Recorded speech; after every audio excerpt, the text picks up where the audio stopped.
Hello nature lovers, ఎలా ఉన్నారు అందరూ? నేను మీ క్రాంతి. మీరు ఎప్పుడైనా ఈ పళ్ళను తిన్నారా?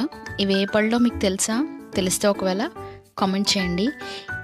వీటిని సాధారణంగా ఎవరు తినరు, కానీ ఇవి చాలా ఆరోగ్యానికి మంచిది. వేప పువ్వు వస్తుంది కదా, వేప పువ్వు తర్వాత పూత వచ్చిన తర్వాత కాయలు చిన్న చిన్న కాయలుగా వస్తాయి. ఇవి వేపకాయలు. ఆ కాయలు కొంచెం పండితే ఇవి చేదు కాస్త తీగా అవుతాయి అన్నమాట. యాక్చువల్గా ఇవి చేదుగా ఉంటాయి, కానీ పండిన తర్వాత కొంచెం తీగా ఉంటాయి. సీజనల్ వైజ్ మనం సీజనల్ ఫ్రూట్ ఎలా అయితే తింటామో అలాగే ఇది కూడా తింటే చాలా మంచిది హెల్త్కి. లోపల ఉండే విత్తనాన్ని తిని బయట ఉన్న తొక్కని ఊసేయాలన్నమాట. ఒకవేళ మీరు ఎప్పుడైనా ఈ పళ్ళని తినుంటే కమెంట్ చేయండి. మీకు ఒకవేళ ఈ వీడియో నచ్చితే ప్లీజ్ లైక్ చేయండి. మీ సబ్స్క్రిప్షన్ ద్వారా నాకు సపోర్ట్ చేస్తారనుకుంటున్నాను. Please subscribe to my channel. Thank you for watching. Happy